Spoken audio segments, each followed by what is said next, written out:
Mbappé pode te ensinar sobre relacionamentos saudáveis. Para quem não sabe, Mbappé é o capitão da seleção francesa de futebol. Ele é um dos jogadores mais valiosos do mundo. E o que foi que o Mbappé fez com seu poder de decisão?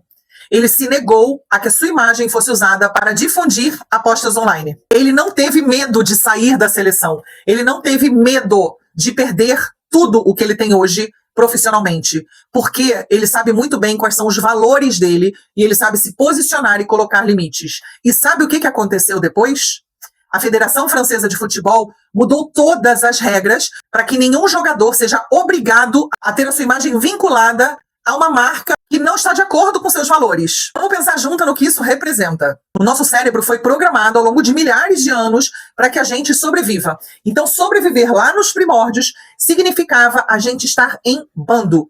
Então, a gente precisava abrir mão de muitas coisas, do nosso desejo pessoal, muitas vezes, para poder pertencer ao bando. Por quê? Porque somos seres frágeis. Então, lá atrás, quando a gente vivia nas cavernas, se um ser humano tivesse sozinho na selva, do lado de fora, ele corria muito perigo de ser extinto. Por isso, até hoje, quando a gente pensa em ir contra o que a maioria das pessoas faz, o nosso cérebro dispara um alarme. É como um sinal mesmo de emergência.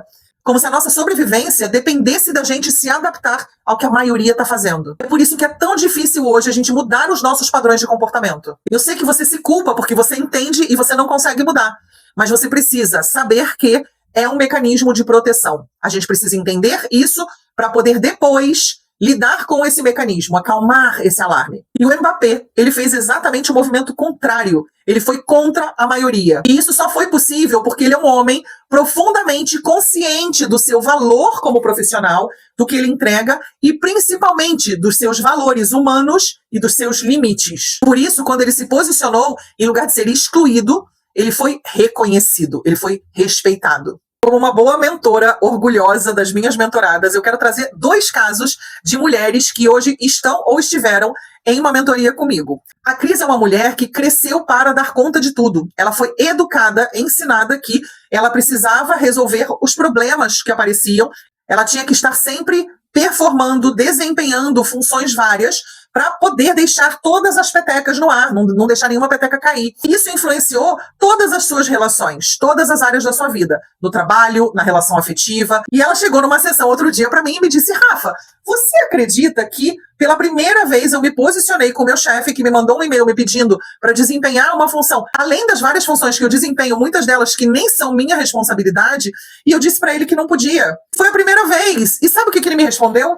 Obrigado. A gente celebrou juntas, porque às vezes a gente não percebe a importância, o valor da gente treinar o nosso cérebro a ir se posicionando passo a passo. Se ela nunca tivesse dito que não, ela não ia saber que ela é valorizada e reconhecida no trabalho dela. E isso aconteceu no seu relacionamento afetivo também, que ela aceitava tudo, ela cedia tudo, e num momento ela disse: sentei para conversar, me posicionei, falei o que eu sinto, e o meu namorado me disse: legal. E ele se dispôs a trabalharmos juntos para que essa relação fique mais igualitária. Parabéns, Cris. A outra foi a Paty, que já esteve numa mentoria comigo e que depois do final da mentoria me mandou uma mensagem pelo WhatsApp para comemorar comigo uma grande conquista dela no trabalho. Durante a mentoria da Paty, a gente trabalhou muito essa questão das relações com os homens, que os homens estavam sempre querendo impor as suas vontades, as suas opiniões sobre a dela, e homens que estavam no mesmo nível hierárquico que ela no trabalho. E aí a gente trabalhou e a gente avançou muito durante a mentoria, mas essa mensagem que ela me mandou foi para me contar que ela tinha perdido alguns privilégios que ela tinha na empresa, da qual ela é sócia, por vontade simplesmente de alguns homens dessa empresa que estão no mesmo nível que ela, e que ela se posicionou naquele momento e, para surpresa dela, conseguiu reconquistar esses direitos. E comemoramos juntas. Parabéns, Paty. Eu estou muito orgulhosa de você, de vocês, das minhas mentoradas, que todos os dias me mandam mensagens para comemorar as suas conquistas comigo. E o que essas 2 histórias das minhas mentoradas têm a ver com a história do Mbappé? Que nenhuma delas tinha certeza de qual seria o resultado depois que se posicionassem. Mas ambas têm algo que o cérebro precisa para se posicionar. Uma base sólida de quem elas são, do quanto elas valem e do que elas não estão mais dispostas a aceitar.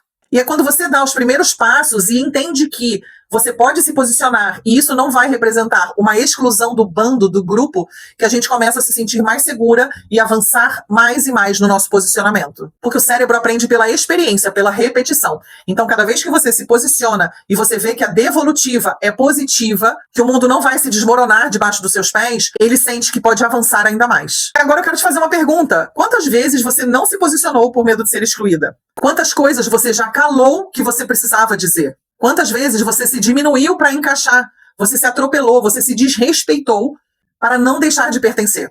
Conta para mim aqui nos comentários, ou se você preferir, pode me mandar no direct também.